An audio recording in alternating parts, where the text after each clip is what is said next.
Kirk Cousins, right? The quarterback musical chairs have been filled to a large extent. Kirk Cousins still not in one. What I've been told on Kirk Cousins is he plans to be patient, wait out the market, see if other situations come up that are more favorable. He does want to play, and I think he believes he'll find a landing spot at some point. But in this early wave of free agency, it didn't seem to work out for him to find a place where he could have a clear path to starting. Maybe if things fall apart with Aaron Rodgers and Pittsburgh, that becomes a consideration. A reunion in San Francisco. Linebacker Dre Greenlaw got hurt in the Super Bowl a couple years ago, went to Denver, played this past year, got released by the Broncos. He re-signs with the 49ers to help out that defense that was so injury-riddled last year. Niners bringing back an old friend, familiar face that has helped them have success before as they try and get back into things in the NFC Super Bowl contender race. And then Maxx Crosby back in Las Vegas after the trade to Baltimore. Fell apart after the Ravens backed out over medical concerns. Raiders are hearing from teams about Maxx Crosby, but as you might expect, teams are trying to take advantage of the situation and not offering what the Raiders want in return. So the plan, as I understand it, is to wait this out. Maybe Maxx Crosby gets a little bit healthier later in the summer. Maybe they re-engage teams on trade talks at some point later this year. But it's also possible he's on the team in 2026. Hey, there's another video on Instagram from Crosby. I'm not rolling my eyes. It's been a traumatic week for the guy, but he's back with the Raiders. He says, I'm going to be a Raider. Damian Woody, can he go back to the Raiders? Can we just suit this thing up and pretend like none of this happened? No, I don't think. No, absolutely not. You know how much your ego is struck down, getting traded away to another team, and then all of a sudden it falls through because of your physical life. A team gave you away. They traded you away. They told you, we don't want you anymore. Like, you're not part of our future. And that, to me, is where it all falls. Like, Maxx Crosby timeline and the Raiders timeline, they're totally different. This thing should be all about Fernando Mendoza. How are you going to build around the presumptive #1 overall pick? And that means taking an asset like Maxx Crosby and dealing them away, whether it's now, whether it's before the draft, during the summer, but at some point they need to deal him away and focus on their future out there. But the value, like at 2 first-round picks, yes, but at 60 cents on the dollar? No, and by the way, the impetus for the trade was Max letting them know that he didn't want to be there anymore after the way last season ended. So if he has changed his mind on that, then I think that's a bigger deal, and it probably helps him fit back into the locker room. And if he's okay with the situation as is, then I think it can work. I think it would help Fernando Mendoza to have a player like Maxx Crosby on his defense, right? I mean, like if he's healthy and playing at the top level of his game and he wants to be a Raider, then I think, it's conceivable that you could have him on this team. This situation is, I would say, unprecedented when you're talking about 2 first-round picks and the long lagway before it got pulled.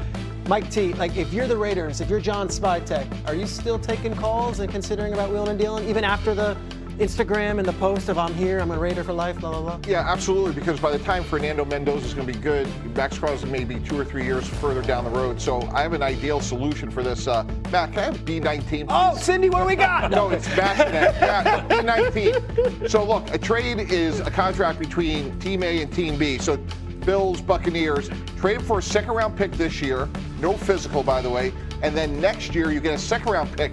But if he plays 70% or more of the snaps this season, that 2 goes to a 1.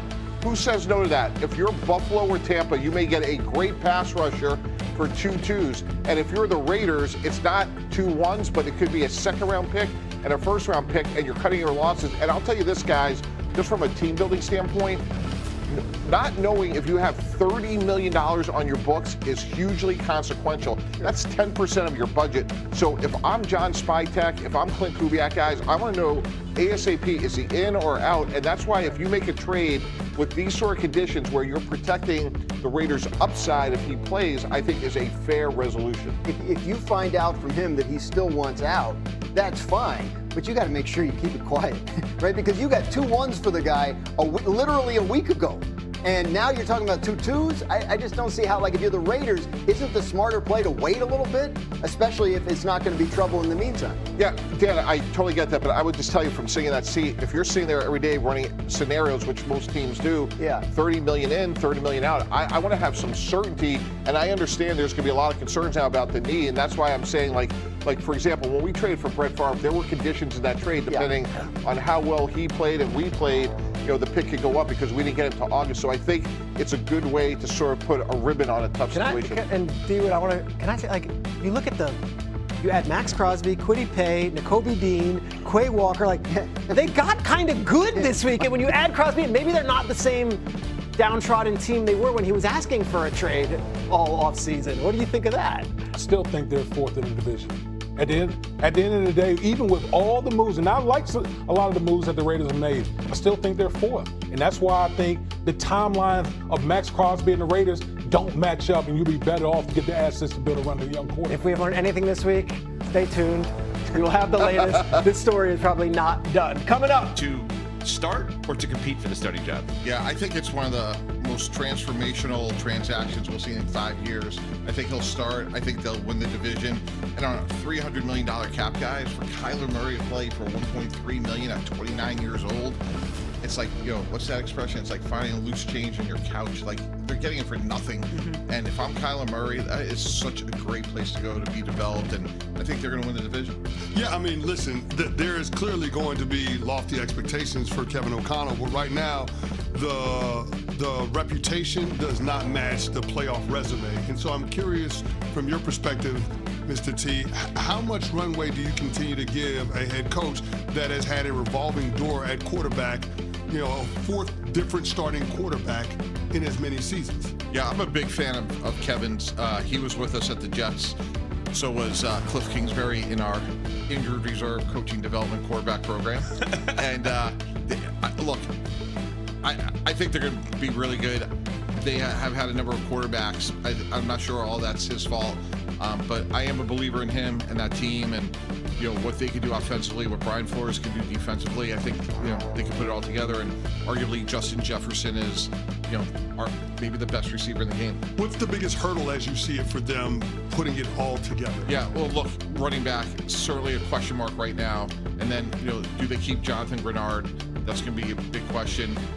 Can they replace, Harrison Smith at safety? To me, those are the question marks. So you said you think that they're going to win the division now that Kyler Murray is there. Is that an indictment on the Bears and the Packers in any way? Because you're saying that you think the Bears, who are kind of the darlings coming out of last year's season, and the Packers, who a lot of people expect to always consistently be in that conversation. I know last year you said you thought Jordan Love could be the MVP. We do love Love. We love Love. You and I both love Love. So what is it about the Vikings that puts you in a position where you think that they could be better than the Bears and the Packers? Well, first of all, I think the Bears can be better next year and have a worse record. They had so many improbable wins. Like, when you study the data over 10, 20, 30 years, it's hard to replicate that year in, year out. And I think, Green Bay should be really good, but, they lost Jeff Hafley, right? They lost Rashawn Gary. Is Micah Parsons going to be the same guy in year one? Romeo Dobbs was a good player. So I think they're going to still be really good. But I just think, you look at Minnesota, guys, they won 9 games, and last year, J.J. McCarthy threw 11 touchdowns and 12 interceptions. So if they get B play from Kyler Murray, doesn't that portend to at least another win or two? Mike T, more likely before the season and / as the season begins, J.J. McCarthy is more likely to be traded before the season or to start game 1 of the season? Yeah, I'd say neither. If I had to pick one, I'd say, I guess trade. I think this is Kyler's job, but I wouldn't trade him. He's 23 years old. He started 10 games in his career. Like, why are we moving on from him? Like, don't we want depth at that position? Sure, but now you're going to 3 years not playing, which normally I would say I actually love, right? I love the idea of QB development and actually taking their time. They didn't take their time with him. They saw him play, saw he wasn't ready, saw he wasn't good enough yet, and thus got someone else. It's a little different than like the Jordan Love, Aaron Rodgers part of it, where it's waiting for the guy.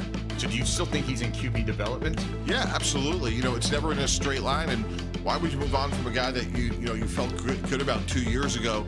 And obviously has a ton of ability. Like, look, go back to opening day last year. Like, he won the game in Chicago on the road. It was a great performance. And look, you just can't make a decision based on that as we're throwing the interception. I know. Yeah. I just saw that. I mean, I'm giving a check minus to the production people right now. On the TV, for those listening on radio, They do it with Kyler Murray, too. As Mike is trying to provide the positive around J.J. McCarthy, we are showing the negative. Anyway, CC, over to you. It's like raising 2 kids. I mean, it's all Mr. T, did the Ravens do anything wrong when it comes to the Maxx Crosby trade and nixing it because of the failed physical? 0. And for the people that say they would never deal with Baltimore again, I want to be really clear on the record. They have no idea what they're talking about. 0. If you hear anybody say I am saying this 100% on the record. If you hear anybody say that in our industry, well, now somebody won't deal with the Baltimore Ravens, they don't know what they're talking about. Eric DeCosta has been in this business for over 30 years. He has a reputation beyond reproach, and the NFL is a transactional world. So if Team B wants to have an opportunity to improve their team with the Ravens, not 99.9%, 100% they're going to call the Ravens. And anyone that says anything, it's complete bull, you know what it is. And it just bothers me because there are people taking shots at this guy's character. Like, they have no idea what they're talking about. Maxx Crosby took a physical. Like, they didn't bring him in indiscriminately because they didn't want to do the deal. Like, I've been in those situations where I've had knockdown, drag out with the doctors. Like you have to defer to your doctors. Now, there's all sorts of things we can talk about. They didn't announce the deal, but clearly they knew it was going to get out. Could they have done the physical somewhat quiet? Who knows? But the bottom line is that was beyond their control. So how would you feel if you were in the Raiders front office and you think you're getting 2 first-round picks for Maxx Crosby, and then even though the medicals are out there, all of a sudden it's a failed physical, the deal falls apart, and your leverage with this player essentially vanishes? Yeah, I'd be really disappointed. But when you have again, I know enough to be dangerous here. When you have a meniscus injury, it's one of two things. You could take out what's been torn, and that's a quick rehab, 4 to 6 weeks, or you could have it repaired, which could be 4 to 6 months. And you just know it's a long process, but you're hoping on the other end that you have a better longer term result. So my only question, Michelle, on that would be knowing that there was apparently a bone bruise, there was other things in this deal, what were they expecting? But